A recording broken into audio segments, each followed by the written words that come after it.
It's NFL Week 14. Ron and I are here to have our weekly chat. We're going to round up and take a look at Week 13, lucky Week 13 for a lot of people. And we're going to look ahead at Week 14. And I've got a bunch of like little knick-knack things to talk about. And Ron always has a bunch of knick-knack things to talk about. How's it going, Ron? I haven't spoken to you since last week. It's going okay, taking it day by day. Exciting times in the NFL for sure, because this is a very big week in terms of matchups. There's going to be a lot of do or die matchups this week. So that's going to be fun to chart. As usual, very quiet week in terms of the betting scene, other than some props. 3 straights, 1 over under, and 1 team total. So I kept it pretty simple for the NFL. Yeah, we got that one Dow little under in somehow. It wasn't looking good for most of the game, though. Yeah, that one. It's funny because the over-unders, the unders, which I do so much more than anybody else on, actually did not have a perfect week this week. They were 12 and 13 for my under props. Had a lot of over props on Thursday. We talked about how crazy those games were going to be on Thanksgiving. Like I said, the NFL put those teams on for a reason. They want entertainment. They want scoring. And they got a lot of scoring last Thursday. They sure did.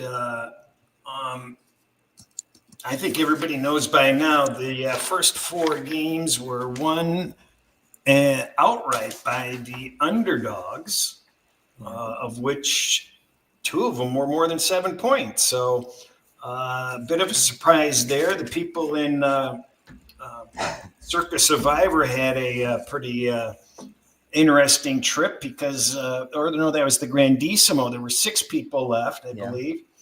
And 3 of them were on Baltimore and lost. And then Chicago, the 3 people on Philadelphia lost also. So it became a 6-way split.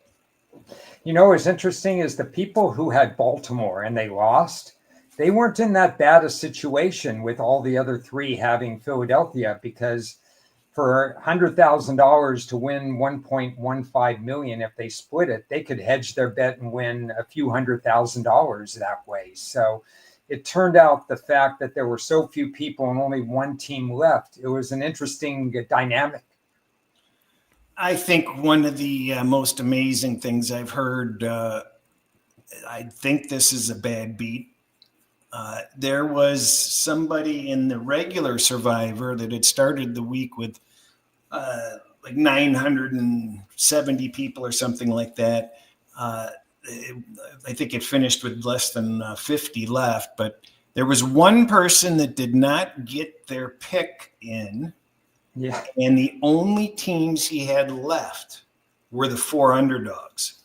So he there was zero doubt he would have advanced, but he did not get his pick on time. So that has to be one of the worst situations for a contest player I can imagine.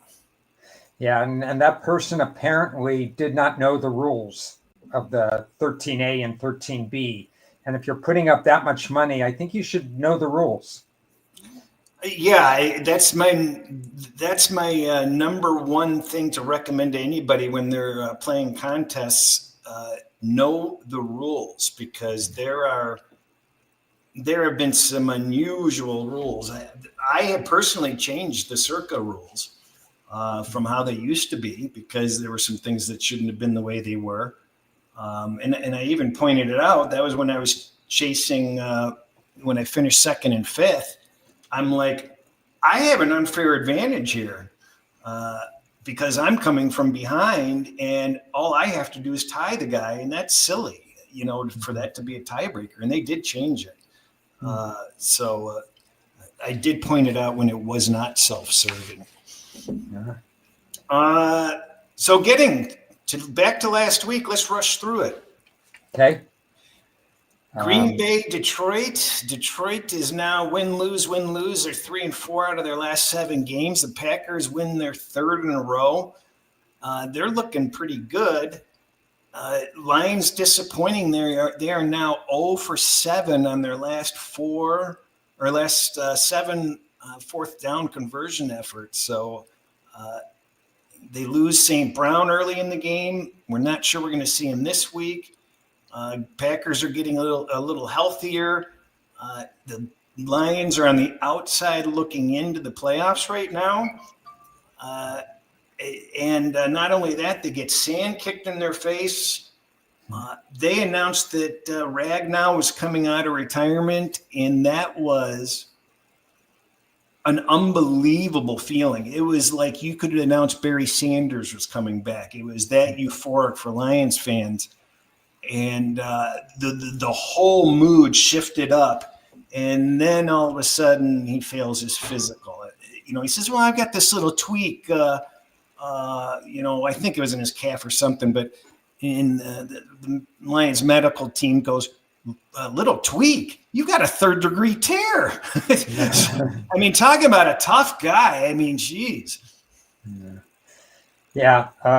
Tough game. We talked about how high scoring it was going to be, and it served its purpose there. I probably would have leaned Detroit if I had to pick a side in the game, but I didn't have anything that warranted me playing the side one way or the other. I just let it play out. And Green Bay, it's funny how teams rise to the occasion against other teams. Green Bay seems to lower itself when it plays some of the weaker teams, but they rose to the occasion when they played a divisional rival. Well, it's crisis zone for D-Town, that's for sure. We'll talk about that more when we get to I think they've got a decent game coming up.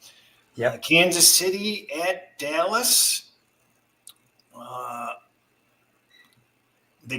Once again, Kansas City stays within 3, but they lost the game. The Dallas has come on strong. We ridiculed their defense for much of the season. They were last, and their defense has been really stepping up. That trade's worked out. They picked up, players that fit key niches. They get a little healthier, and the Cowboys looked pretty darn good. I mean, we wrote them off for dead, and they are far from dead. Yeah, I think it's interesting. We obviously thought there was a possibility that their run defense would improve with the 2 signings right at the trade deadline. But with still a well below average pass defense, they were supposed to be vulnerable. Stopping the run is one thing. Unfortunately for Kansas City, and they did score 28 points. It's not like Dallas's defense excelled. But Kansas City is a very one-dimensional team right now, still relying more on Mahomes' legs than the rest of their running backs. And Kansas City's defense has not performed to expectations, and that's not a good thing against a guy like Dak Prescott throwing to 2 really solid wide receivers. Well, Kansas City can't stop anybody on 3rd down. It's a concerning problem. They're on the outside looking into the playoffs. And the 3 teams that they're up against for wild card, they've lost to. So they don't have tiebreakers. So a big problem for Kansas City at this point. And a big game coming up against the 4th team that suddenly put himself into the picture. So it's getting very interesting for some of these teams. Now, this game, the Baltimore game, it was just nauseating from every perspective. 5 turnovers and just ridiculous. How I'm on the back end or the wrong end of another touchdown touchback. How am I always on the opposite side of those? It's just incredulous. Jackson's obviously still hurt. He can't run the ball. I had some notes here on that. He's got 0 TDs in the last 3 games. He's got 3 interceptions. He's got 2 fumbles. He's got 8 sacks. This team is unraveling, and there was nothing that impressive about Cincinnati. They were 1 for 6 in the red zone. They were outgained by 1.3 or 4 yards per play. And it just it's just nauseating because I had that game set up so well. I just needed Baltimore to win the game, and they just couldn't even win the game. Yeah, it was an interesting game. What to expect out of Joe Burrow, you could see it. He was extremely rusty in the first half, but he got it down a little bit better in the second half. He threw so many passes in the first half. He got the rhythm back a little bit in the second half.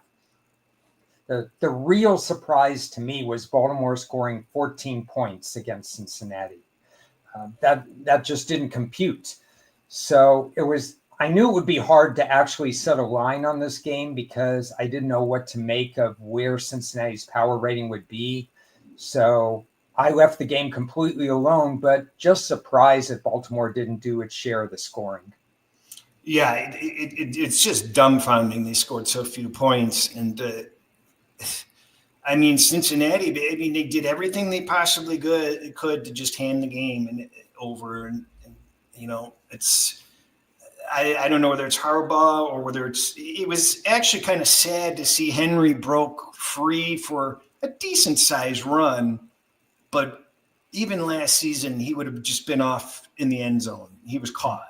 I remember him seeing him so buffed up this summer, like, oh my God, this guy looks the best he's ever gotten, he's ever looked. And even in that kind of great shape, he's lost a step, unfortunately. Yeah, it's now or never for Baltimore and Lamar Jackson. He has 10 days between that game and this next game this week. And he either runs or he has to gut it out. That's the only thing I could say.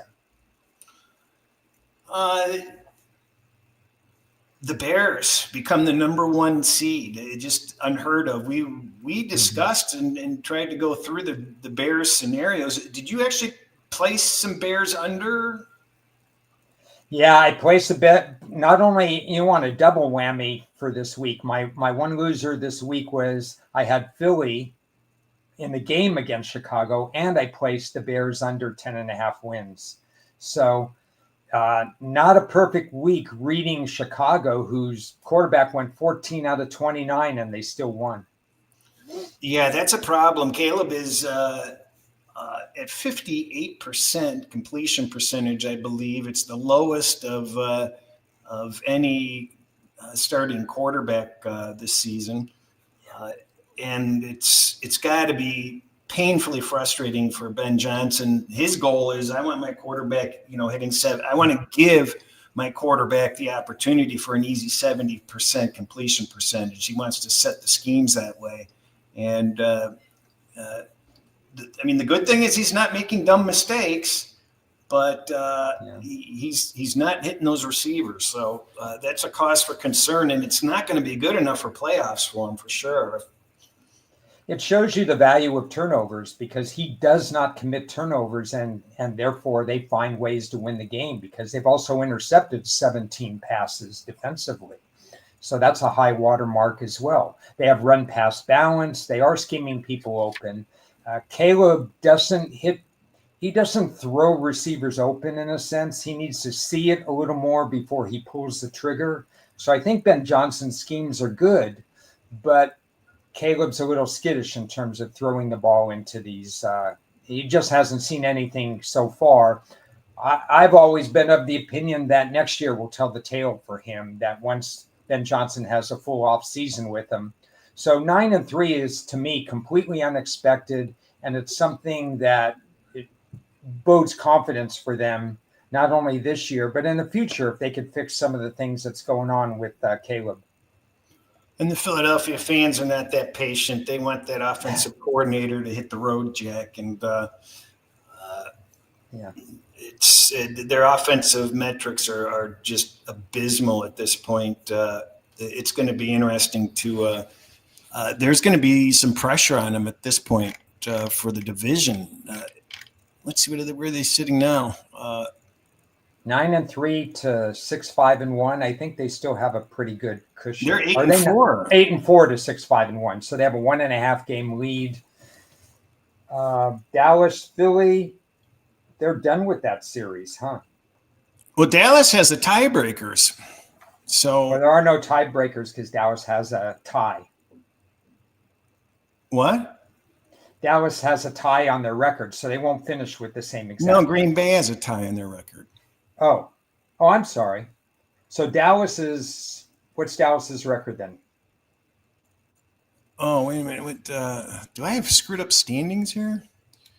Who did Green Bay tie? Green Bay tie Dallas? Oh, okay. Yeah, Dallas has the tie with them. Yeah, so they won't finish in a flat-footed tie. Yeah.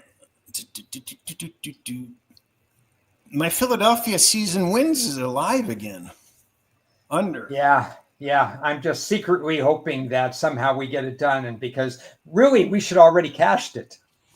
When you think of what happened in weeks 1, 2, 3, we're saying, oh well, I know we had the right side, but we're going to lose. Well, now I can say, no, we had the right side, and maybe there's hope.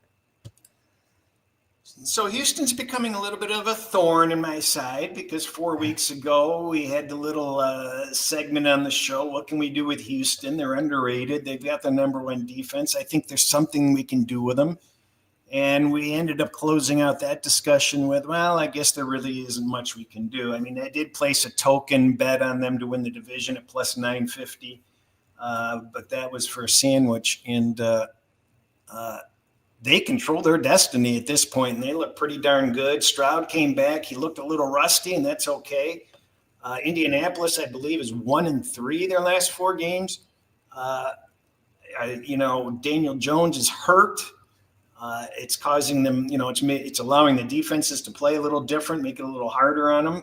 And it's made not only the division interesting, it's made the playoff race interesting in the AFC. Indianapolis loses a close game. They covered the teasers, thankfully, but I'm disappointed that I'm not benefiting more by Houston's success after, seeing it ahead of time. I'm still worried about their offensive line. I'm still worried about their rush attack. Obviously not worried about their defense. Indy has come back to the pack. Daniel Jones is playing well above expectations early in the year, and now he's come back to the pack a little bit. To me, this was a toss-up game that went Houston's way. Not a surprising result.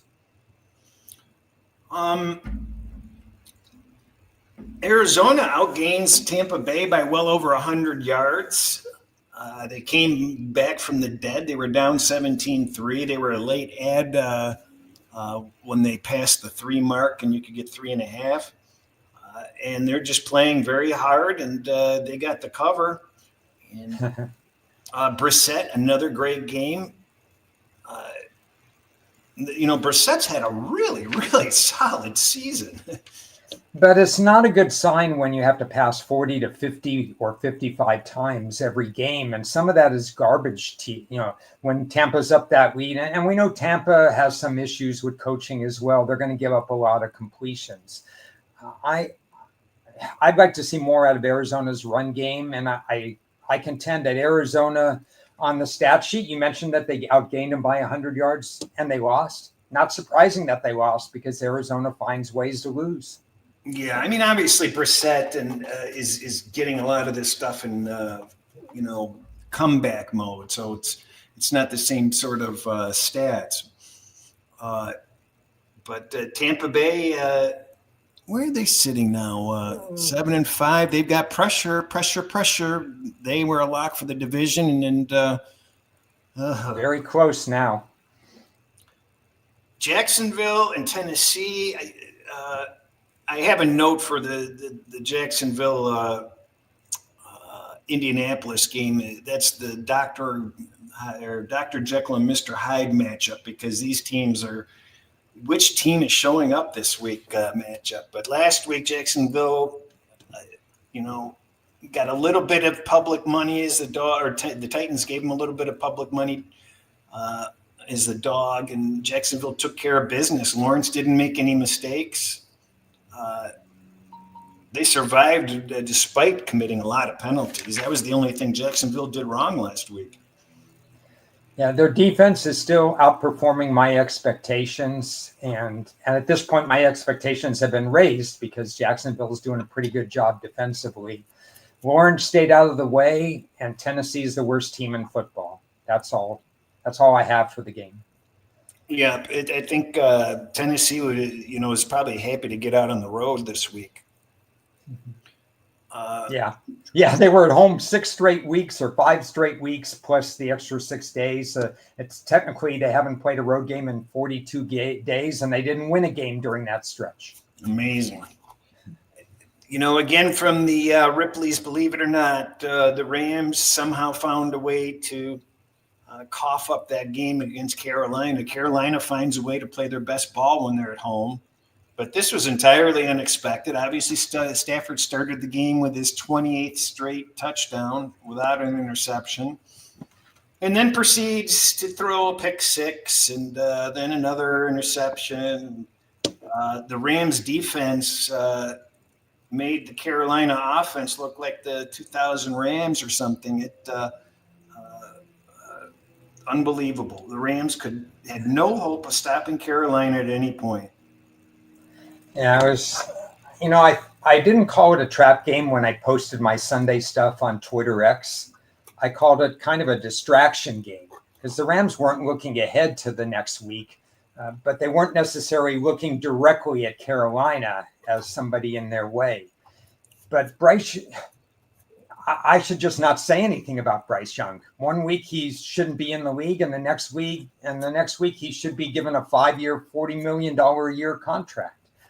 It's hard to figure out what's going on with Bryce Young, but Carolina is above 500, which is a real surprising result in my eyes. It's amazing. And now the Rams have put themselves in a divisional pickle. It's just fascinating to see what happens in some of these scenarios where you write teams off or you categorize teams as locked and loaded, and it's just an instant reversal. Yeah, it was fun. The Saints at the Dolphins, I don't have anything to say about this game. The Dolphins almost blew a big lead. That's all I know. Well, it's curious that you say that because I'm looking at this and I'm saying, I hope Cris talks a lot about this game because I have nothing. I didn't see it. I didn't watch it. For anybody who's listening to us live or later, I apologize, but we don't have a lot on New Orleans or Miami. Nope. I'll say this. Running back Achan, if that's how you say it, he's having a fantastic year. For who? Miami. Oh, okay. Yeah, there you go. Okay. I had the Jets. The Jets were a late ad. That was interesting. Cousins didn't play that poorly. He did okay. The Jets are just playing hard, and I felt okay with that late Jets ad. And Tyrod Taylor's playing okay. The Jets are now 3-2 their last 5 games. Their defense is pretty darn good. They're a decent team. And Atlanta, I believe, is 1-6 their last 7 games. Why was Atlanta even favored on the road? I don't even know. I had the Jets, I had that game pick them. Yeah, I mentioned probably on this show or one of the other shows that if the Jets got to +3, I was playing them. And as it turns out, I probably would have ended up playing them at +2 or more based on what was going on. So I like the Jets. They almost coughed it up at the end. It looked like they were playing, looked like they were the certain winner for a long time, and then they got in their own way. I think the coaching staff is still learning on the job for the Jets. The one thing I can say is Atlanta's coaching staff has never learned on the job. They keep getting in their own way. I mean, look at this team. They're not that far from being a contender in the division, but they've shot themselves in the foot so many times. You can't make Atlanta -3 on the road. No, I thought that was ridiculous. No, if you just scoreboard watched, the San Francisco game seemed to be relatively in hand most of the time, but realistically, they didn't do squat. I think they were at less than 3.5 yards per play. The only time they scored were the times when Cleveland coughed up the ball in their own zone. Cleveland did all right. That was a misleading score as far as I'm concerned. Well, Cleveland situationally was in a good spot. San Francisco off Monday Night Football, Cleveland at home off a win, off feeling good about Shedeur Sanders and stuff like that. But there's no way to pull the trigger with a quarterback like that, with a team that just doesn't score enough points. I worried about how he would look in real action, what San Francisco would do to him or bring to him. So I couldn't pull the trigger on Cleveland. My biggest prop play was in this game, though. It was McCaffrey under rushing yards. And I know he carried the ball 35 million times, but he still didn't get close enough to the number. There was no way he was going to run. I mean, McCaffrey is averaging roughly around 3.5 or so yards per carry. I'd have to look it up, but it's clearly under 4. And he's going against one of the best run defenses. It's just not working for San Francisco running the ball this year. And that, to me, was the big thing, that San Francisco would have been better off passing the ball than handing it to McCaffrey. Yes, they would have. And then as Omer points out, I guess the Saints got an onside kick and ended the game trying to win it at the end on the 30. So, yeah, it's amazing, huh? Amazing. The Vikings and the Seahawks, not much to say here. Bomer throws 4 picks, and there was just a beatdown. Did you follow my advice last week when I said, it's not my niche here, but on the show I said, if he's starting, bet Minnesota's team total under? No, did not. Should have. Yeah, they didn't look good. You're going into Seattle. I don't know if Seattle has an underrated defense, but they have a really good defense. And you got Justin Jefferson with catching passes for 4 yards or 6 yards or whatever it is. Yeah, I think he had 2 catches for 4 yards. Yeah, and the running game, we know that one of the running backs is banged up and they didn't use the ball to run much. And then you got a completely raw quarterback going against Seattle's pass rush. I really didn't know what to expect from Sam Darnold in this revenge game situation. Would he overdo it? Would he underdo it? Actually, what he turned out to do is he played really, really cautious in this game. So I'm kind of glad I wasn't really involved in the game itself. Just the only thing I thought with some conviction is that Minnesota would have a very tough time scoring.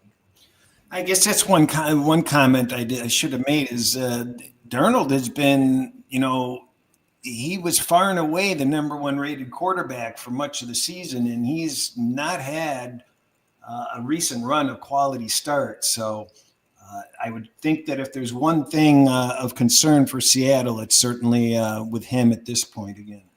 Yeah, Flores, of course, knows Darnold from last year, and they blitzed him repeatedly. They had at least 4 sacks in that particular game. I think Darnold and the team did the right thing by saying, okay, don't lose us the game. You don't have to win us the game. Just don't lose us this game because we're going to take care of Minnesota's offense. Oh, Buffalo and the Steelers. There's another misleading final. Yeah, I didn't really pay that much attention to it.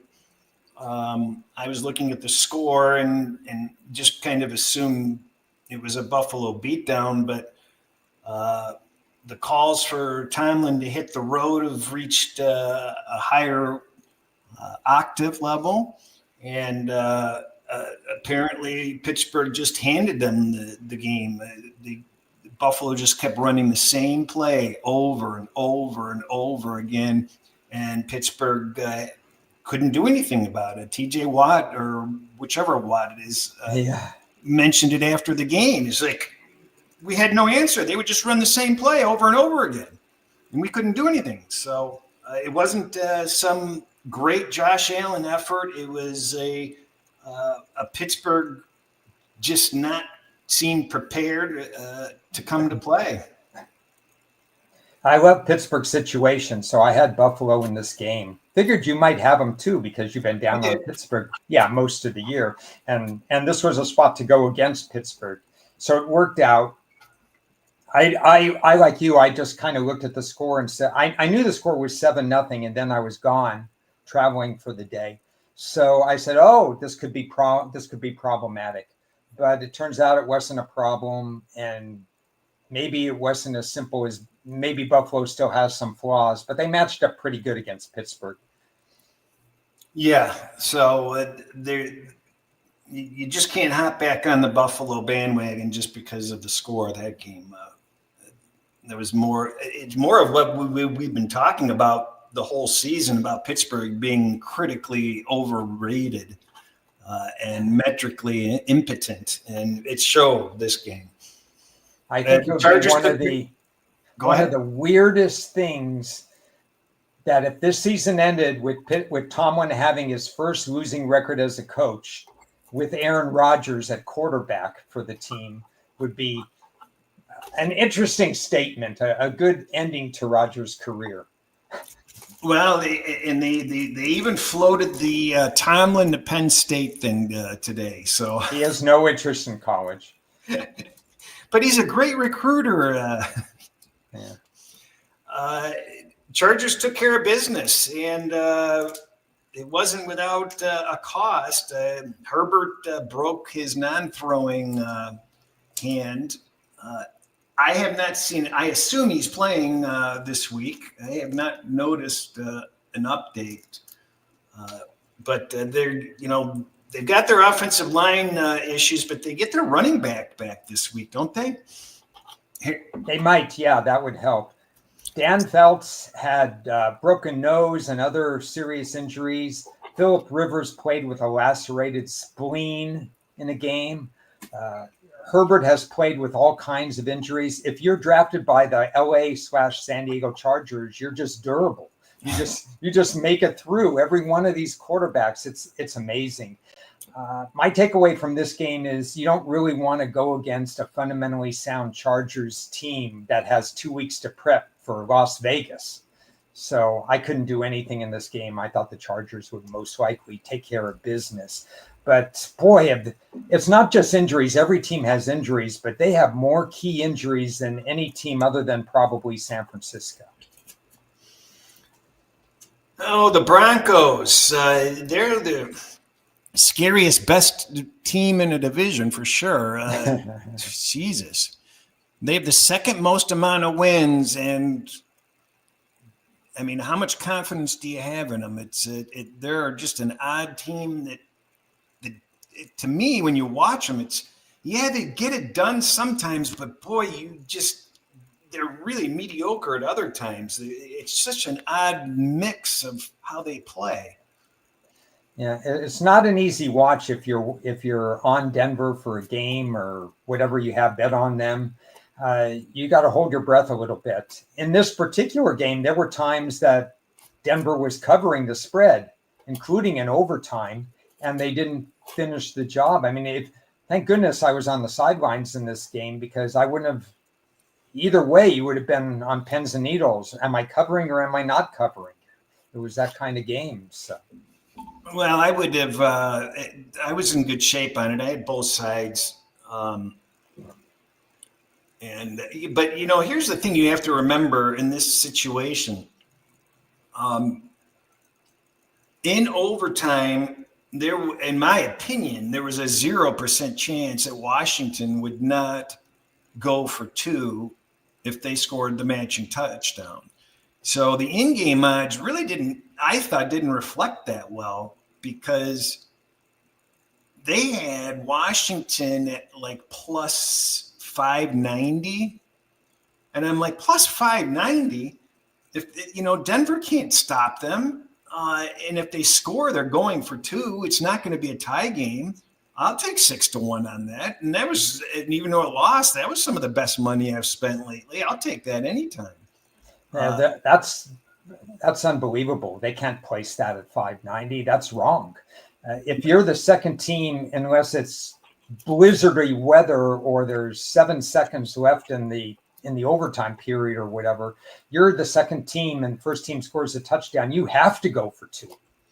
Well, I think you really pretty much have to consider that's going to be the case in, I would say, more than half of the overtimes, if not like the vast majority of them, because you only have enough time for that third possession. So if you're not going to get the ball back, you can't sit there and just lay down and kick the PAT or whatever to match. Or I mean, you pretty much are kind of forced into going for two because you're not going to get the ball back. One thing that came up after the game was should you take the ball first or take the ball second? And we talked about it. We said that it really depends on a lot of factors. But in this case, Washington had, I think it was a 17 or 18 play drive to tie the game. And then they decided to kick the ball to Denver. I think I would have taken the ball with Washington gone first because Denver's defense was on the field for that long. Do you think, well, maybe their offense was exhausted, though? Well, I don't know. It depends on, how much they ran back and forth and around and through. Mariota, maybe a little bit, but I think you take it right to them at the start. Yeah, no, it's a good point, but it also depends on, if your players aren't up for it also. Yeah, well, it was almost midnight when the game ended, or was midnight when the game ended, where they were playing the game in Washington. And I think Denver's defense was gassed.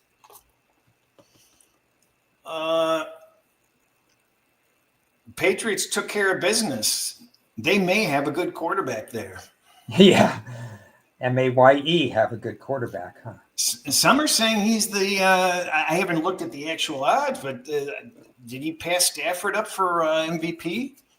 They're calling it a 2-horse race right now. I haven't gotten into that because I usually don't get into MVP races and stuff. But certainly he's in the mix. But again, I would argue Stafford would be my pick. Faced a tougher schedule in a dogfight. Still many games to go. I mean, it hasn't been decided. I don't even know if one of those two will win it. We have to see what happens down the stretch. Yep. That just about wraps up last week. Was there anything else you had on it? No, I think no regrets, even though, I lost the Philly game. It was a good week for me. The surprises we mentioned, Chicago was a surprise to me, maybe not to some others. Baltimore's offense was the other surprise. I have a couple observations. We were talking about it. Well, I'll get to this one. Just getting back to this, the refereeing all week long was just atrocious. And we saw it in college also. But the Washington game alone, in like a 5-minute or 10-minute span, had a penalty for a guy in motion that never went in motion. There was a grounding call that was, I can't remember whether it was called or not called, but blatantly shouldn't have been called. And then there was a tripping call that they couldn't, and that was all in a matter of like 5 minutes or 10 minutes. And it's like, and I'm not taking notes on these games, but it just seemed like the whole weekend long, it's just brutal, critical refereeing influence on bad calls. And it's just, it's astounding. It really is. It just needs to be said. Yeah, I don't usually get involved in referee discussions and stuff, but I did notice this week, when they go in the booth and say, what do you think about that call to the head of referee, Dean Blandino, and some of those other guys they have in the booth, they were not in agreement with the calls being made more than usual. So that does signal what you said in terms of that. Hell, this is the third time, I think there's 4 times now they botched the overtime who should call the coin toss. So I forgot about that too. They have the wrong team defending, the team that was supposed to say which side of the field they were defending. It was not the team that they were supposed to talk to. So communication is pretty important in all walks of life, even in football. I mean, it's dumbfounding how it's not improving. The season started off, we had 13 months of favorites covering. It was at a 59%, over 59% rate. that has quietly, well, I guess this week it wasn't quiet, but that's reversed itself. It's 42-29, 59% the other direction for dogs to be covering. So just to point that out, that's a big shift in results.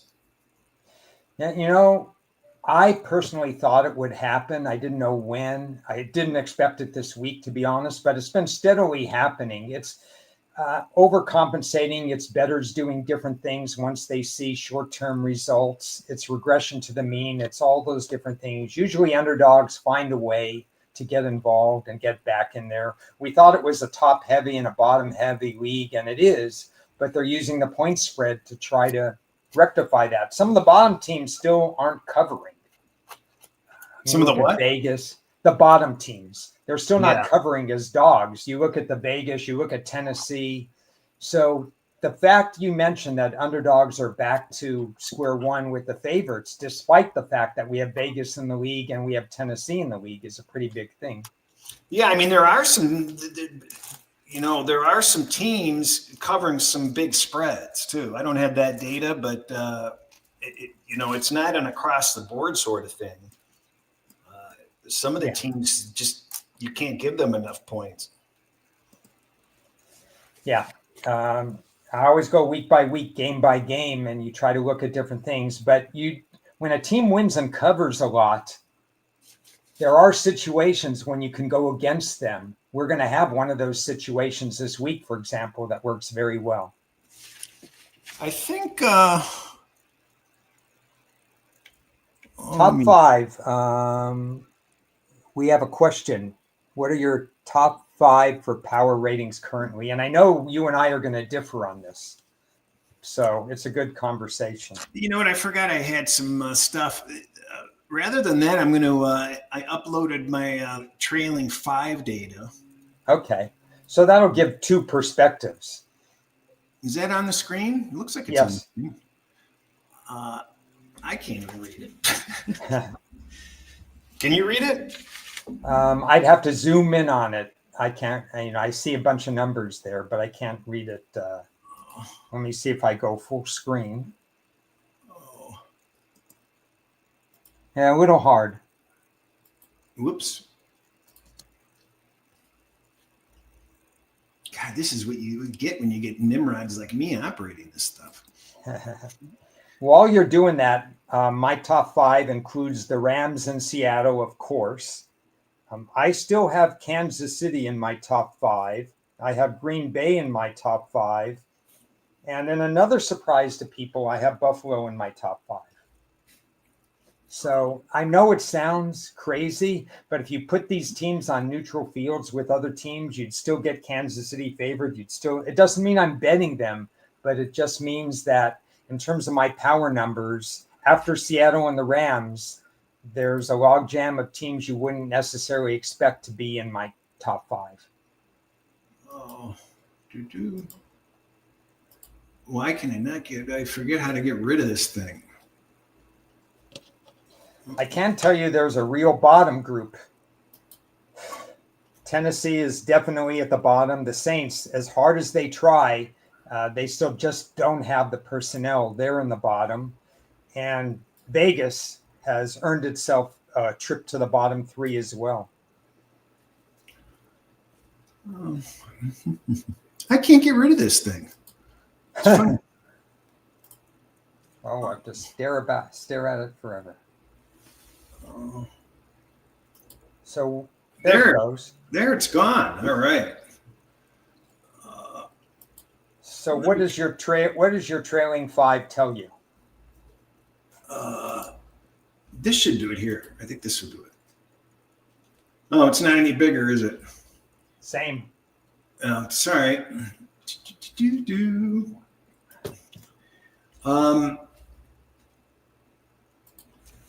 Let me look at this. Yeah. So for the trailing 5 weeks, we had San Francisco at the top somehow, Dallas, Jacksonville.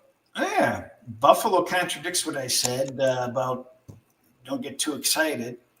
And Tennessee somehow is up there. New England. Kansas City dead last. Minnesota, no surprise. The Chargers, Tampa and Philadelphia down there. Yeah, smoke and surprised noise with us? Philadelphia. Yeah, I'm not surprised with Tampa and Philadelphia being down a little. Let's see what else I had here. Oh, this was interesting. Boy, can you see that? That's a little bit better, but I have to really move up to see it. That was a chart I got from Ralph. He posted that, Ralph Michaels. Uh-huh. And let me find it here. Shout out to Ralph. He posts a lot of good charts and data. Oh, boy. This is a chart of players used by each team. And Green Bay's used the fewest players. So, and the Rams, believe it or not, are the second fewest. And the Bucks, I mean, that's kind of surprising. The Bucks have been pretty injured. Well, what we talked about with the Chargers, look at that number. Yeah. So in the red zone down there, you've got the Lions have used the most. And the Colts and the Chargers and the Bills. They have been in the Seahawks and the Cowboys. I mean, you know, look at all those teams are supposed to be playoff teams, and they've been the most decimated by player turnover so far. San Francisco somehow escaped the bottom group, but some of their losses during the year have been pretty critical, including Fred Warner. So, I just thought it was interesting because it was something different that I hadn't seen before. I hadn't really been aware of Buffalo. I've got the NFC and the AFC standings and playoff positioning if you want to look at those now or later or never. Well, I think what's interesting is the divisional races because they're heating up. And, you know, the first game you got Dallas and Detroit. It's not a divisional game, but it affects two divisional races right off the bat. Well, I've got it up. I've got the NFC chart there covering this up. Maybe okay. That's better, right? That's great. So you got San Francisco sitting at the 7 spot, and they are a full game and a half ahead of the Lions. Boy, I didn't realize it was. Yeah, the Lions they've got zero room for error. And they've got tough games ahead of them. And you look at who's 8 and 9. They play each other. Yeah. So the Thursday night game is probably the best Thursday night game of the season. I'd have to say it's going to be interesting between Dallas and the Lions. We know that the last time they played, the Lions took no prisoners, just beat the living crap out of them. So I don't think if Dallas were to be able to get that opportunity, I would think that loss still stings, frankly. Lions, we don't know if St. Brown's going to play. They're still banged up everywhere. They're not getting any sacks. Offensive line is dinged up. This is a tough game, I think. It's sad to say. The spirit of Detroit is not what you want it to be at this point. When Ragnow was announced that he wasn't going to be able to come back, that just popped the balloon. You know, combine that with the loss, and then you're watching Ben Johnson sitting there in the number 1 hole. It's just not. It's just not a fun time for the Lions all of a sudden. I think it's disappointing to the Lions that they won't likely have 100% St. Brown in the lineup and probably won't have him at all because it's a short week game.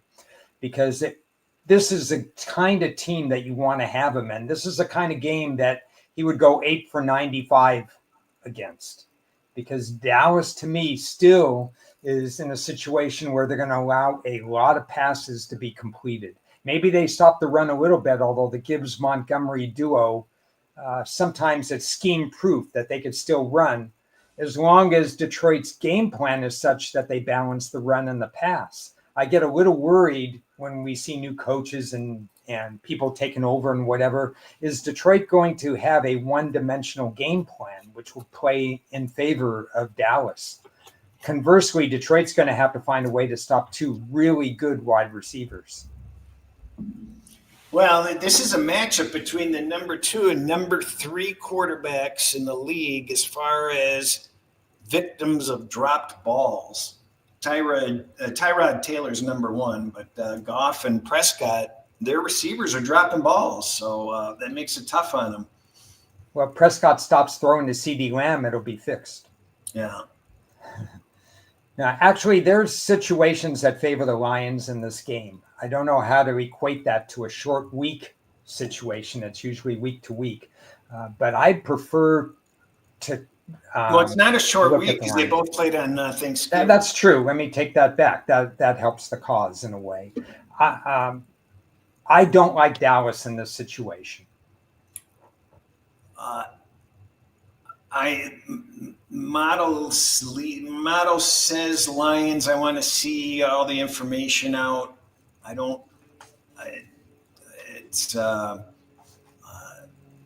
I don't know. I'm pessimistic for some reason. Okay. So you know what? The Lions are probably. They still have those. They did not cover after their last loss, but they did come back and win. So they still have that streak intact of winning games after losses. But they had that tough game against the Giants that they almost farted away. So it's the wheels are coming off the bus, and I remember mentioning it to you. You know, call it stupid or whatever, but if I was the owner of the Lions at that time, I would have found a way to keep Ben Johnson. I would have created co-coaching. Yeah. I would have thought outside the box as much as possible. I would not have let him go. And I was surprised they let him go so easy. If I throw a prop out there, I wonder what the crowd would do with this prop, which won't be listed on Thursday. Over under longest field goal in this game, 54.5. Over. For sure. That'll be listed. It'll be listed, but it won't be 54.5. What do you think it'll be? Normally, they'll make it like 46.5, 47.5. Not for this game. Yeah, I mean, you got 2 dynamite kickers in this game. You do. Look, any other things to look at here on this NFC? What's? I don't really feel like looking at the divisions. Do you have any divisions you wanted to discuss? No, we discuss them when we get to certain games. Okay. Just within itself, you know, we got divisional leaders facing off against each other.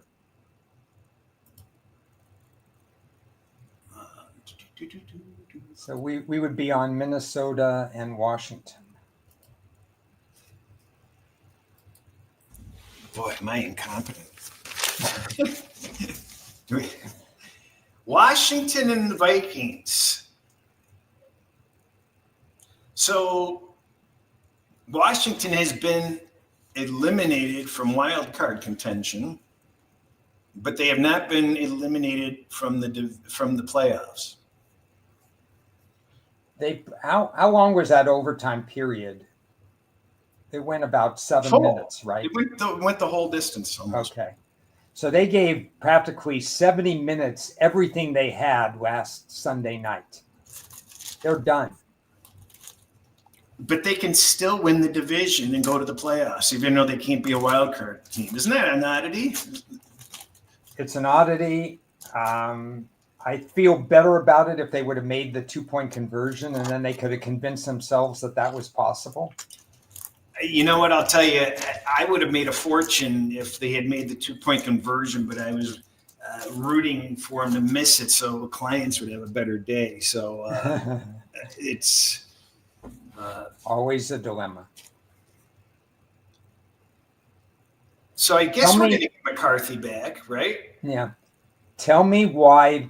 Maybe you completely disagree with me on this. Hey, you Because know it's what? hard to set a power rating. Let me just add, it's not just that overtime loss. They're off back-to-back overtime losses. Yeah. Tell me why Washington was the favorite on Sunday and on Monday. Oh, oh, you mean in the advance line? Yeah. No, I mean I'm talking Monday. Even Monday, Washington was 1.5 and 2-point favorites. I had them favored. Okay. I had Minnesota favored. Well, your numbers are wrong. Washington's not favored anymore, and I took the +2. But well, yeah, I mean the look ahead line was right as far as I'm concerned. According to my numbers, with J.J. McCarthy in the lineup, Minnesota should have been 2.5-point favorites. That's before matchup analysis. That's before the exertion Washington had on Sunday night. That's before all this other stuff that some people factor in, some people don't factor in. I could have made a case based on situational factors and the way Washington lost on Sunday night that 2.5, mini minus 2.5 would be the lowest mini should be, as long as not that I'm a fan of JJ McCarthy. I mean, I'm not at all, but you saw what happened without him. Well, have they announced Daniels is definitely out? No, and if Daniels is in, then I'm in trouble. And if JJ doesn't start, then I'm in trouble. But I can't believe that Washington was the favorite at the time. Well, I need to update these. The Detroit injury report just came out. Kirby Joseph is out. Khalif Raymond is out. Brock Wright out. Zylstra's out. And then you've got questionables with Awasaka, Branch, Taylor Decker, Glasgow, Panay Sewell, Amon St. Brown, and Vaki. It's not looking good. Let's take a poll of our listeners. Who wins the game, Washington or Minnesota? Who wins the game? Yeah.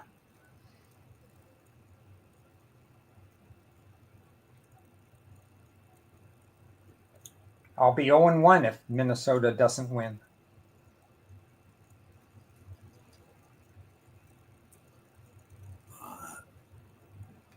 That's it. You know what? Draw. That's the Draw would be good. I'll take a tie. That's the type of line where you just look at it and go, there's a couple of lines that you just look at it. The Green Bay, Chicago line, the Washington, Minnesota line. Is there another one?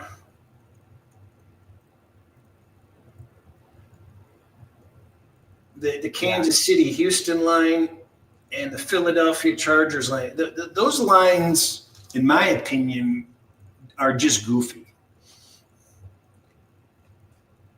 Yeah. Well, we'll see. I mean, you guys know who I like.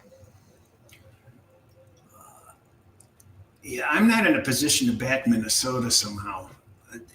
It smells bad. There's something that stinks.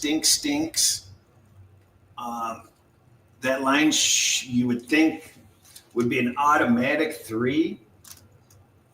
The fact that it isn't says something that I guess is it just Daniels defensive? I don't know. I think it'll trend in Minnie's favor once everybody's announced in or out. Well, yeah, it slid up already a little bit this morning. Yeah. Miami and the Jets. I find this line interesting. Miami and the Jets. Yeah, I would have not made Miami this high. I have no idea why Miami is 3. Yeah, well, I can point to a number of reasons why the Jets would be a play at +3, similar to I mean, I last can't.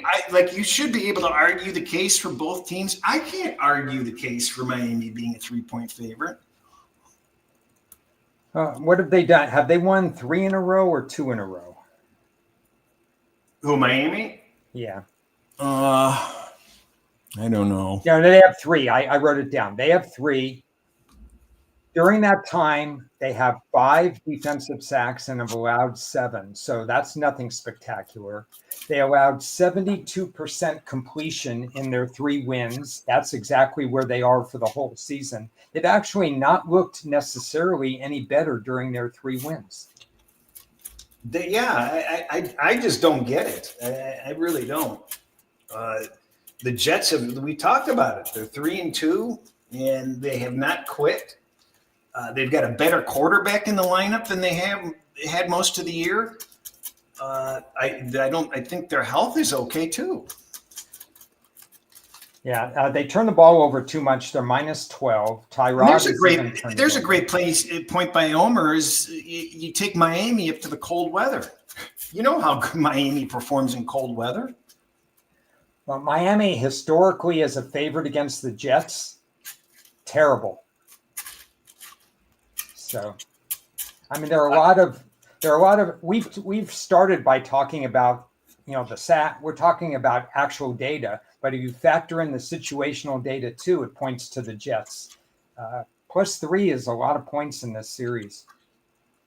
Where would you put this line? I put it 1. Miami 1? Miami 1. Tennessee and Cleveland. This has to be the lowest bet game of the week. Who the hell would rush out to bet Cleveland -3.5 or 4? And who the hell would rush out to bet Tennessee? I was hoping you were going to tell me that the game's already been played and I don't have to worry about it. That's the type of game where you want to wake up and you're like, oh, I didn't realize that was a London. No, yeah. Dang, I missed it.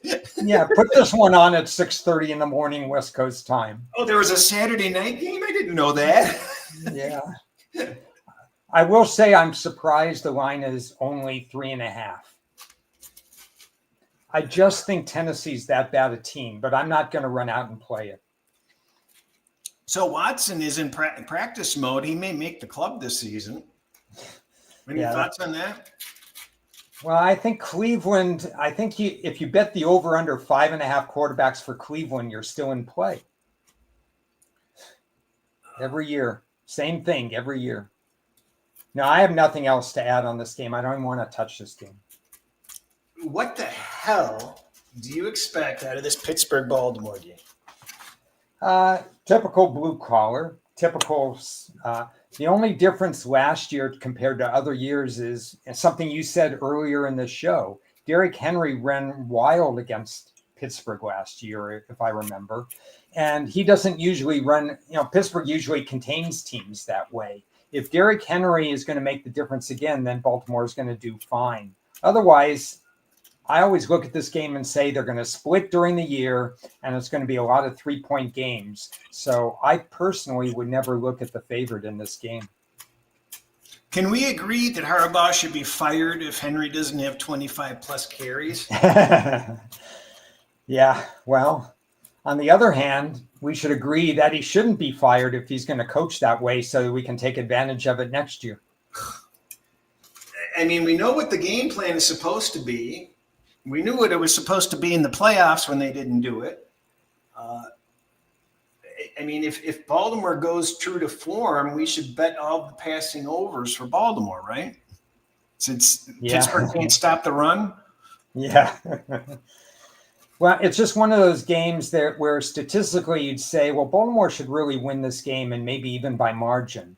And then you look at the series, you look at the toughness of these teams. They play each other forever. The coaches have coached against each other forever. And I just don't feel comfortable laying points in this series. Do you think Tomlin is the head coach next year? I think it's his choice. That's not the question. The question would be 60-40. Yes, he's the coach next year. He wants to get it right. Seattle and Atlanta. It kind of reminds me of the Rams, and well, I guess it's not that bad, but this is this even a tricky spot for Seattle? Seattle has a home game against Indianapolis next. It's not a divisional game, so I think they'd be focused on Atlanta. You know, if you tell me Atlanta plays its best football and the coaches don't get in the way, then this line is high. But that's asking a lot. I've got two people every Wednesday. They text me as if they've never been aware that I'm on the same time every week. It's like, I would lean Atlanta in this game, but I would not trust Atlanta. no, you can't.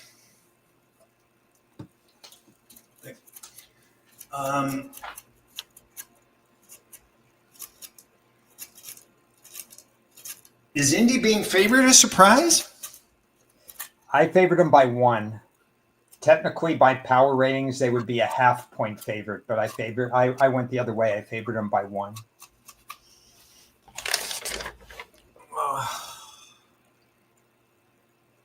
You know, I looked at both defenses. I commented earlier that I like the Jacksonville defense. And even without Sauce Gardner, it's too bad because they were actually playing a little bit better defensively with Sauce Gardner in. I still have Indianapolis defense slightly better than Jacksonville's defense. There is one note I have here. I didn't write the ref's name down, but 69% home team cover rate. Or win rate. I mean, that's ridiculous. This is the first of 2 in the series, so they haven't played each other yet.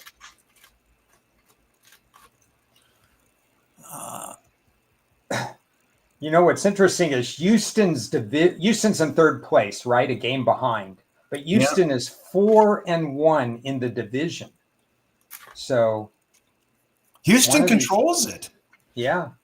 What are the odds on this division now? That would be interesting.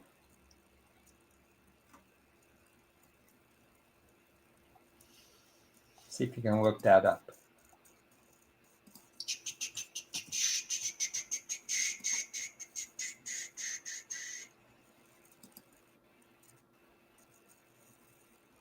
Well, we've got that situation you always frown against, and that's when you have 3 teams involved. Oh, yeah. You know you have 3 teams now. Houston plus 330. Wow. Seems a lot, but, you know, they got some tough games coming up. Well, let's take a look at what they got going here since I'm prepared this week. The other guys are in a flat-footed tie, huh? Indy and Jacksonville.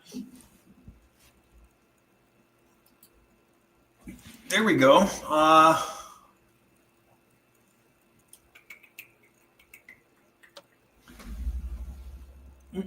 Yeah, Indy's schedule is sneaky tough. There are no easy games left for them. Well, there's no easy games left for Houston either. Well, I guess they play Las Vegas. Jacksonville plays the Jets and the Titans at home. Yeah. I favor Jacksonville in that series. So you got Jacksonville has 3 home games. They play the Jets and Tennessee. Those are wasted home games against crappy teams. Yeah, you take every win you could get. So I would say if the Jacksonville takes care of business in this game, and they have a very good record at home against Indianapolis, if they take care of business in this game, they're going to be tough to catch probably. Yeah. Any other divisions? Why have it opened up? Lions plus 900. Bears plus 140. What's Green Bay? Minus 130. Okay. Lions plus 900. Doesn't that still seem a little high? I don't think so.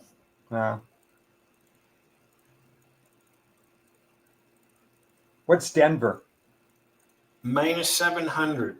Wow. Okay. Chargers are just too banged up, I guess. Seahawks plus 185. Interesting. But the Rams have the clear tiebreaker, right? Yep. So far, and they have to play again. Do they play again? I thought they played twice, and Rams won both. Hold on, I got it here. Oh, no, they do still play the Rams. Okay, never mind. Oh, I was thinking about San Francisco. Okay. Yeah, that's a 3-horse race, too. So what are your closing thoughts on Indy and Jacksonville? Is this one of those teas both ways? Are you interested in that kind of thing? With Daniel Jones being as limited as he is and not being able to run, it's allowing the defenses to really, change the way that they're playing. And Taylor hasn't, been doing the damage he was doing earlier. Yeah, so it's kind of a contrary opinion here. I don't have a take on the game, but if there was one total I like this week, I'd actually go over on this game. Over 47.5. Waiting for 47. Waiting for 40, but I'll wait for 47. Well, you could tease it. Not going to. Oh, I left one of my sheets. Yeah, I see it as a toss-up game. Well, it is a toss-up game. It is a toss-up game. The Chicago Green Bay line, I am just shocked that it keeps on edging to 7. Where would you have set it? Well, I put this in the category of, like, I think I said it last week, when you just look at a game and you would, like, if you're just an average sort of bettor, or you're not using metrics or something like that, or you're using manual power ratings, you're looking at this line and going, what? Mm-hmm. I mean, Chicago's won how many games in a row? And, Green Bay's improving, but they're not all that. This is a divisional rivalry. I would have figured this line should have been 3.5. But I say that from the perspective of some, if you make manual power ratings, or you're just doing it on feel, that's what I would come up with. But my metrics support the line. Surprisingly, so we had this discussion over Thanksgiving because we had a Chicago Bear fan and a Green Bay Packer fan who's going to be going to the game in Green Bay, frigid Green Bay this week. So dress warmly. And we were talking about 3.5, 4 casually like that. And I said, well, I have to look at my numbers and stuff like that. My numbers are 5.5 for this game. I mean, it just seems like a big number, and it looks pretty solid. It looks like it's going to, I just cannot believe it's bouncing off of a week 7. If Chicago had a 0 turnover ratio every single game, they wouldn't be getting 5.5 points of value in this game. I mean, they're averaging plus 1.5 turnovers a game. It's just an amazing stat and an amazing feat by this team. Can that Green Bay defense muck up Caleb even more somehow? I mean, this Green Bay defense has been pretty strong these last few games. Yeah, I don't expect Caleb to have a dynamite throwing game. It's typically, I've heard prognosticators say that there are 2 or 3 plays that define a game, every game. A long pass gets tipped, gets intercepted, or gets caught, the 50-50 ball or something like that. Caleb's going to probably have to hit maybe 2 long gainers in the pass game to get this team over the hump, is not against the spread, but as far as winning this game. Now, can he do that against Green Bay? Maybe so. He has good weapons. It's just, what will his accuracy be on the deep throws? That's what we're asking. I want no part of this game, I believe, from a betting standpoint. Well, I know that you're all in on this next New Orleans Tampa Bay game. Yeah, I love this game. I got nothing to say about it. I don't care. I think the way Tampa plays, it's hard to lay that many points. Baker Mayfield's he has only 5 interceptions this year. I didn't expect that. I don't know how many people would have expected that. And I look at turnover data and stuff like that. Saints have done well covering at Tampa. The only side I would look at it would be the Saints. YZ Live guy repeats what I have not repeated this week, and that is, you don't step in front of the steaming bus or trains either. Yeah, we've mentioned that for 2 or 3 years. So who is the steaming bus this week? Is it the Bears? Are the Bears? Yeah. Okay. Well, I'm not stepping in front of them. I'm not even stepping on the same track.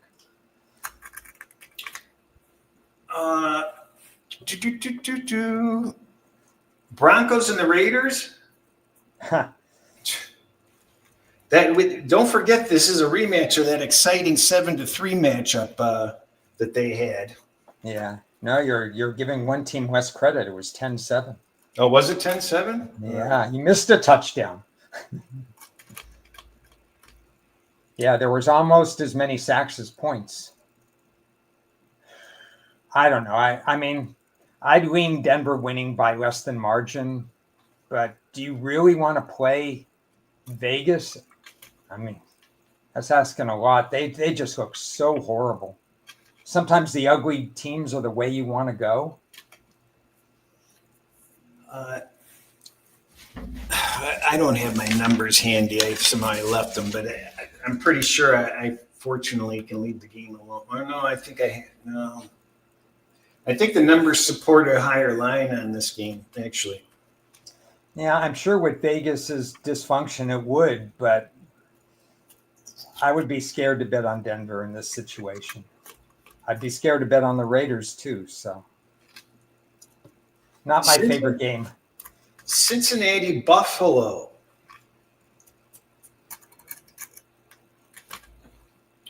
This line surprises me.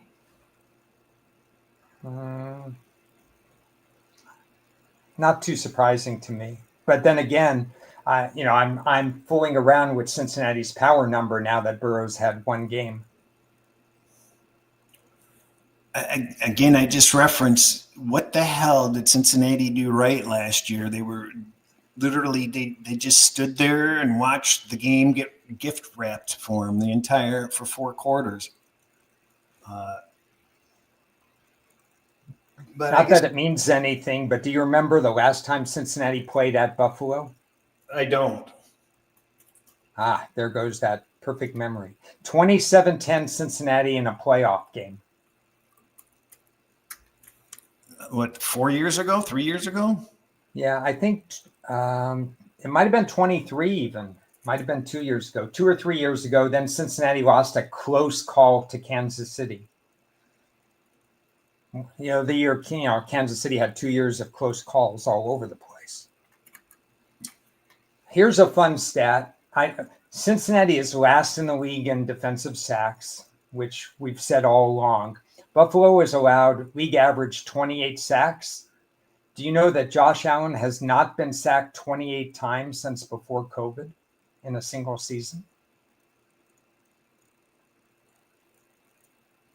But they've already given up how many? 26, you said? 28. They've given up 28. Oh, okay. That's not good. That's not good, but maybe they get a break because Cincinnati doesn't get to the quarterback. I think that line goes up.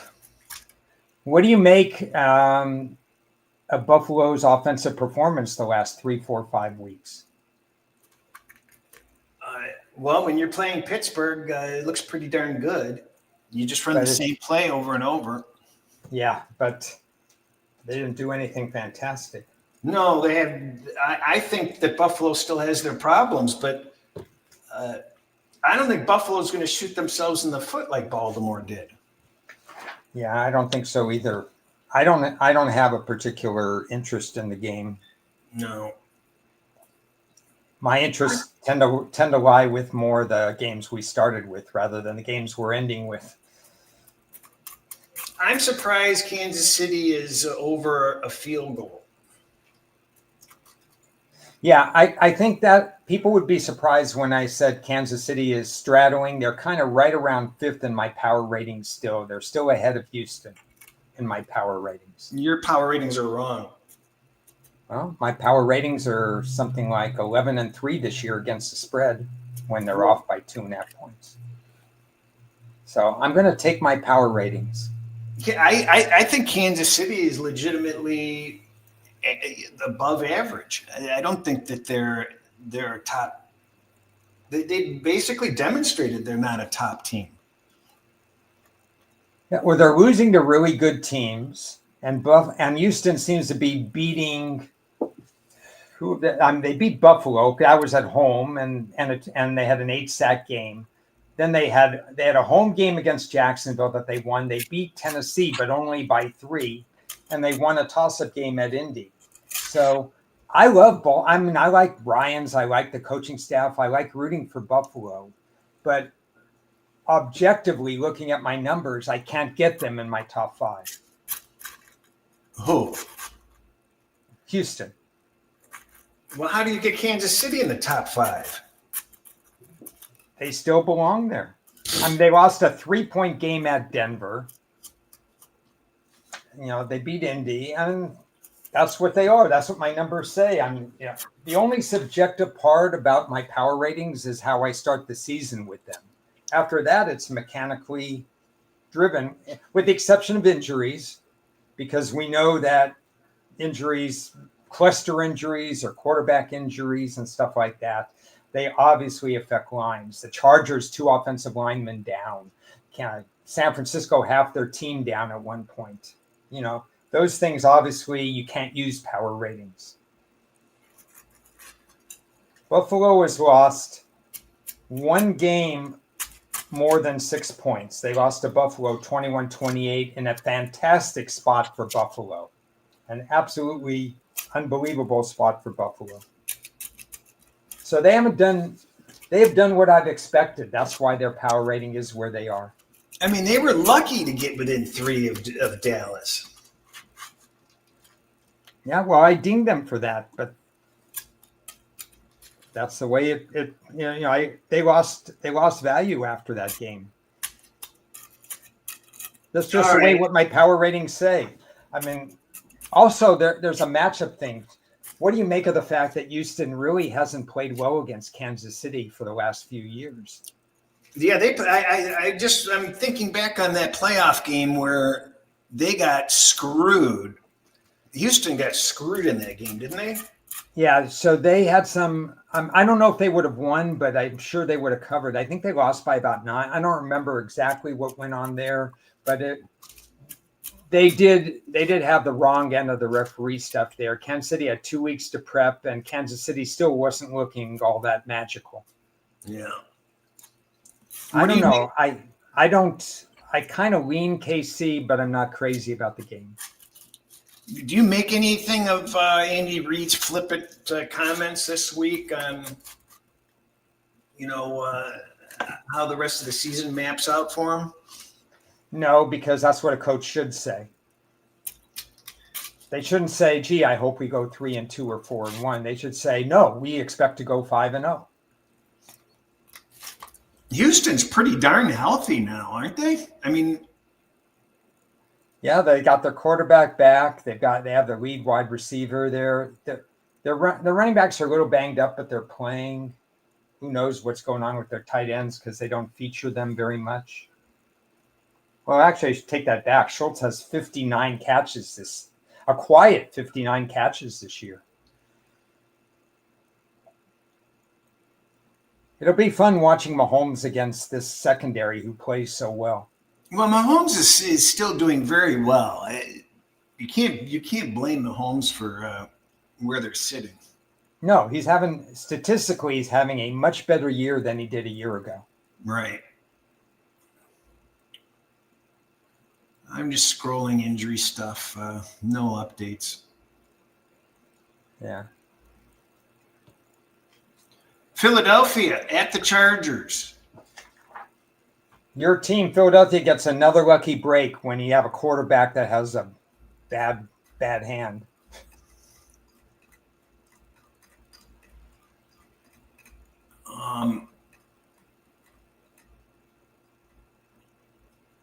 The total might be high, huh?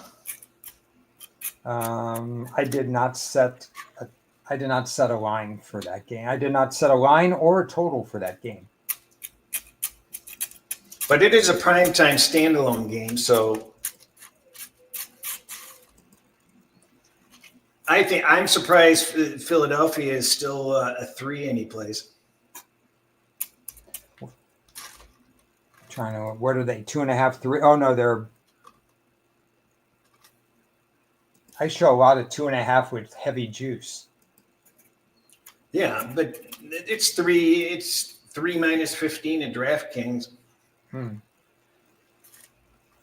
I guess they get an extra day and a half to determine whether Herbert's playing. If Herbert doesn't play, this line goes crazy. Who do they have for backup? I forget. Trey Lance. Oh, my gosh. I mean, he just has played something like 1.5 meaningful games in his NFL career. That's awful. Yeah, if he plays, one thing Trey Lance is not going to do is stretch the field. So the field really shortens up if you go to Trey Lance. Act accordingly. Yeah, that's ugly. That's really ugly. Yeah, you act accordingly in the prop market if you get Trey Lance in.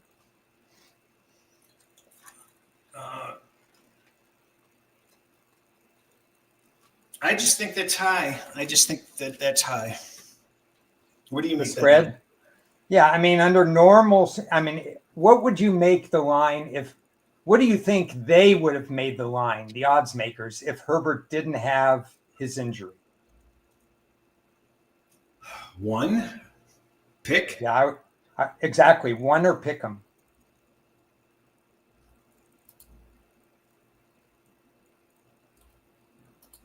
I mean, it's a standalone game. Do you give full home field advantage? I guess I can't completely give full home field advantage. Well, they don't have a home field advantage anyway. Yeah. Normally I give 2 points for Monday Night Football home games. I would not give 2 points here. I'll bet you there'll be a fair amount of Philly fans there. Oh, yeah.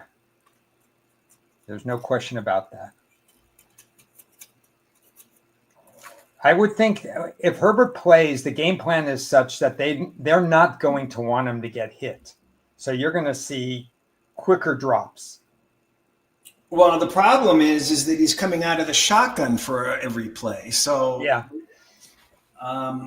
that's one bonus for Philadelphia because I think that they're pretty rotten against play action. Yeah, it compromises the run game a little. Is the Chargers' run defense that bad? It's pretty bad, but it's better than last year. I don't have the figure in front of me. Yeah, it would be in the bottom part of the league, but it's not in the bottom 7 or 8 anymore. I didn't think it was that abysmal. Well, they played the Raiders last week. That helped their stats.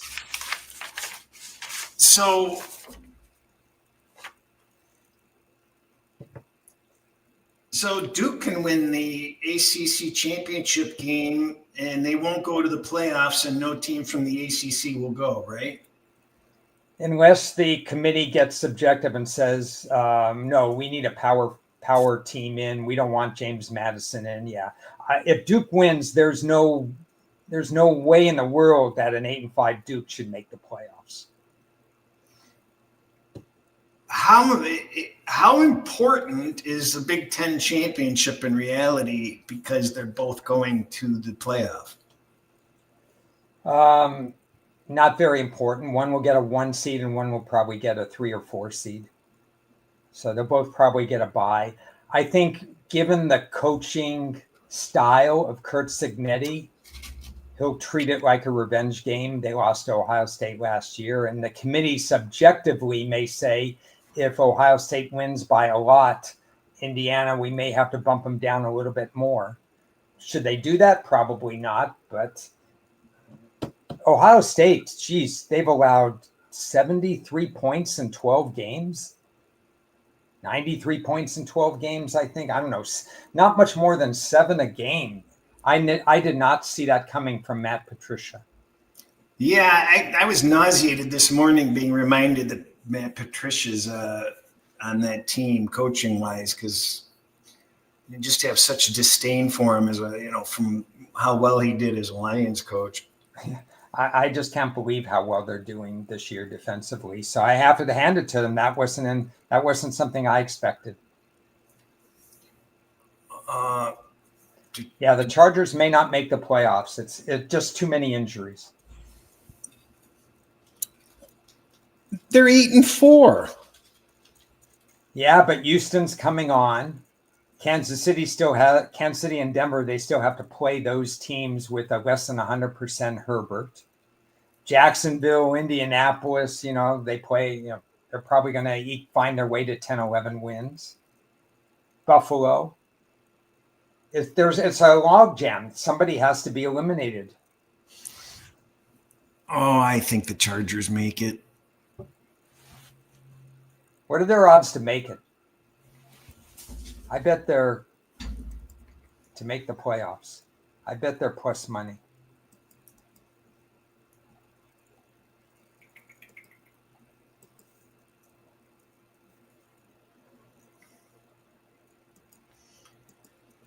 Oh, let's see. Oh, there's people that still have win futures.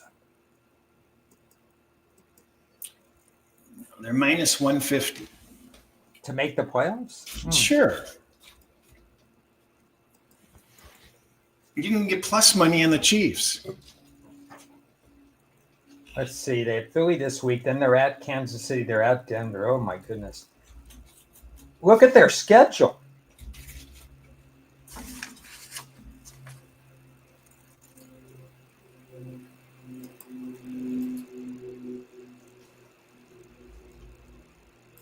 They play all winning teams except for Kansas City at Kansas City.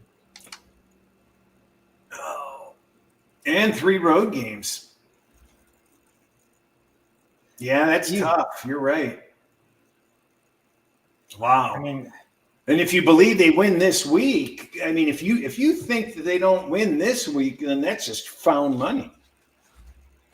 Because they have to win this week. They have to win this week, absolutely. So if you like,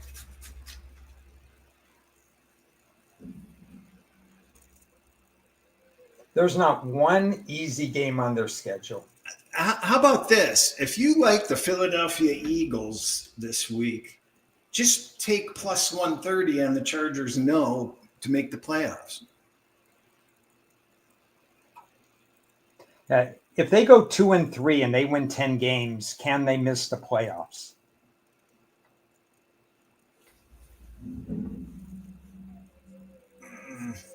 They lost to Jacksonville, so they would lose that tiebreaker.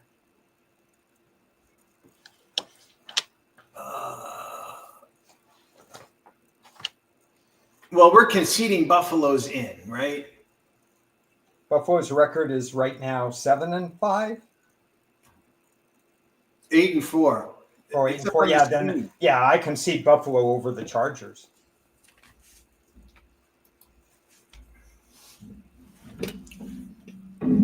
Okay, so Indianapolis beat the Chargers and Jacksonville beat the Chargers. They have virtually no tiebreaker way to get in.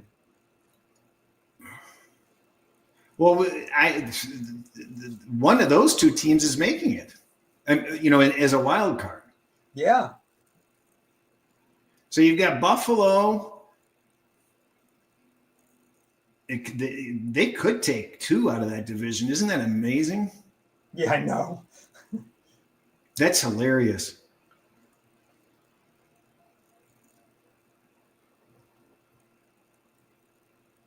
The tiebreakers just don't match up for the Chargers beat Denver and they beat Kansas City. So Houston's, God darn it, I wish I would have bet more on Houston. The Texans have the same odds at -150. Yeah, they're a game behind. You're a full game behind with the same odds. Yeah, but that's to make the playoffs, and part of it is because they have a much better chance to win the division than the Chargers. And Indianapolis lost their division lead, huh? I didn't realize that. So the Jaguars are -450. The Colts are only -240. This is a very important game for the Chargers. The Lions are plus money to make the playoffs.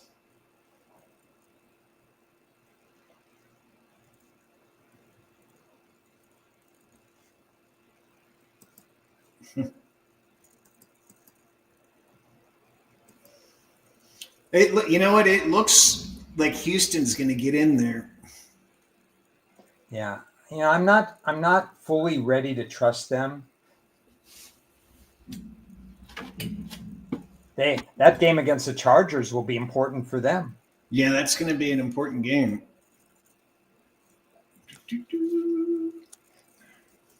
So even if we think only there's no way 3 teams in the AFC South get in. We can't have. Yes, that's what I was saying. I think there's a decent chance you get 3 of those in. But let's say we only get 2, and let's say we get Buffalo and New England. Somebody between Pittsburgh, Baltimore, that's 5 already. So you can only have 2 in the West. So that keeps the Chargers relevant because Kansas City would have to go on a mini run to beat them. It's going to be interesting. It really will be. Oh, boy. Let's see what I have here.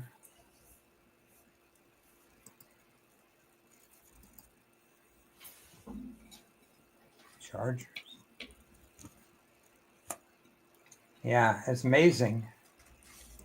I mean, fundamentally, I think the Chargers belong in the playoffs, but just so many injuries. I think coaching's going to get them in. I think Harbaugh is going to coach them into the playoffs. Buffalo Bills to make the playoffs -2,000. That seems pretty strong. Yeah. Let me see what the no is. You can get +875 on the no. I think there's actually value in that, even though I think it's a loser. Yeah, I think you're saying then that 1 out of 9 times they would miss the playoffs, and it's probably that they would miss it more than 1 out of 9 times. They have games at New England, at Cleveland, home to Philly. They have 2. They're going to get to 10 if they beat Cincy and the Jets. So they need 1 more to get to 11. It's probably a losing figure, but 875 is interesting. They could slip up at Cleveland. Yes. Philadelphia could wake up. Yeah. The Jets would love nothing more than to ruin their season. And at New England, I kind of have earmarked for a revenge victory for Buffalo, but they've already lost once to them. Yeah, most likely Buffalo finds a way to get 3 wins, maybe 4. I think there's value in it. I think they will make the playoffs, but 9-1 is pretty hard to pass up. That is a pretty stunning number. I did not expect to click on it and see that.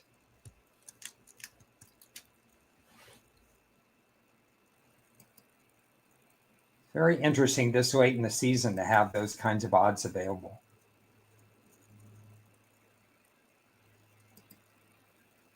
Is there any way that the Ravens don't make the playoffs? Jesus. What's their number? You can get plus 165 on the no. Oh, I see a place at plus 185.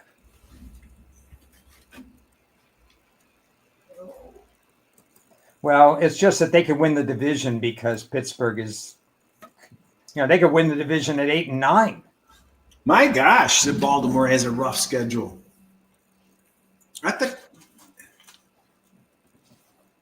They've got to go to Green Bay. They've got to play New England. They've got to go to Cincy. Well, you got to compare it to Pittsburgh's schedule. Pittsburgh has to go to Detroit and Cleveland.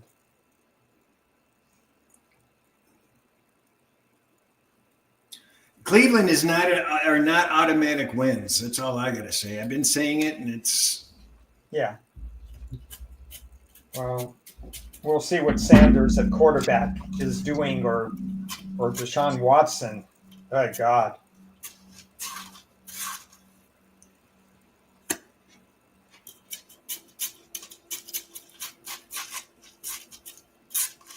Interesting.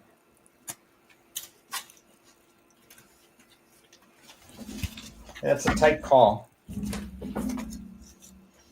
What am I missing on this Tulane game? Tulane. Are they in the NFC East or West? They're in the American Championship? Yeah. You got both coaches are leaving Tulane and North Texas. So, both coaches have to multitask for this game. Based on that, I'd rather have the dog. Why? It's how do I know which coach is going to be better or worse?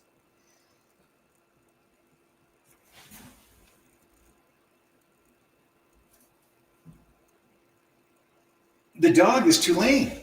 Yeah. Oh, okay. Says okay. How are they even a dog? I don't even understand how they're not favored by more than a field goal.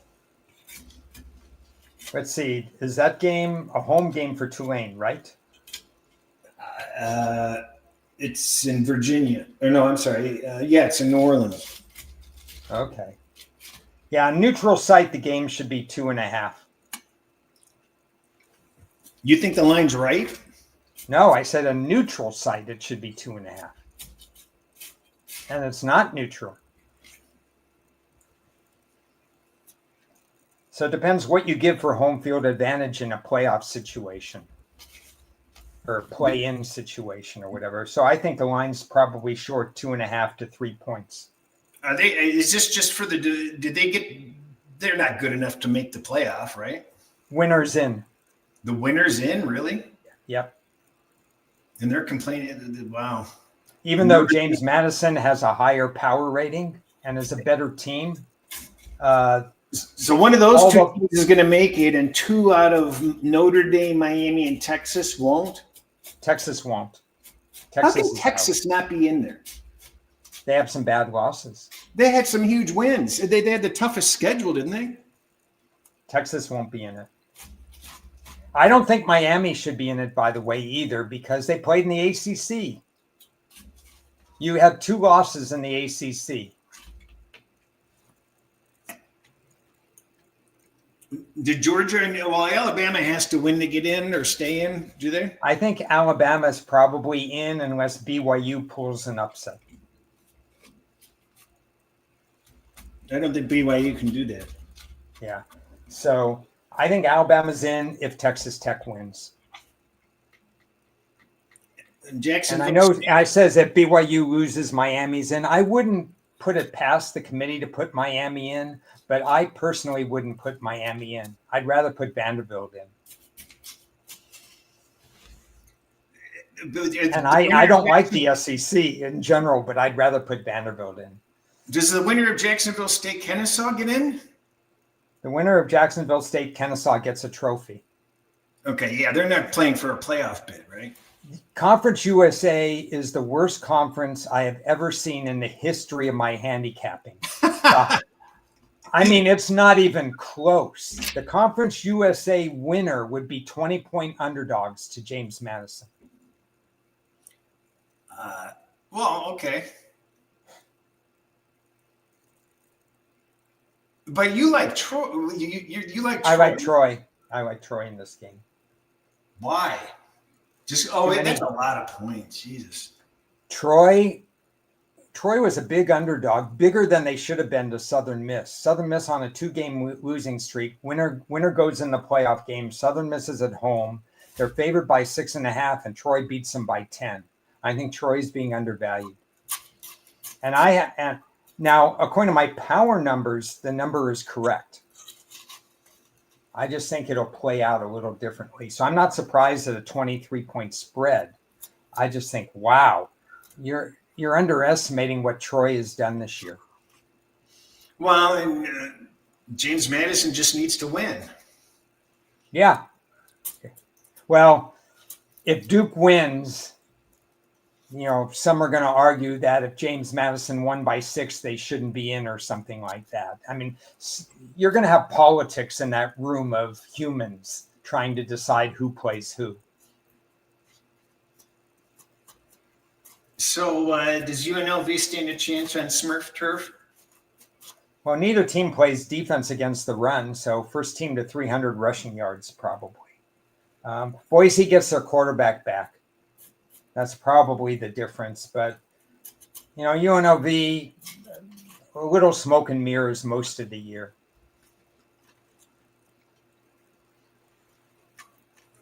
All right. That's about all I have.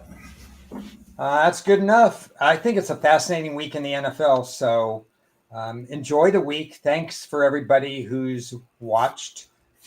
Inside Blitz tomorrow with Ted, hopefully with Cris.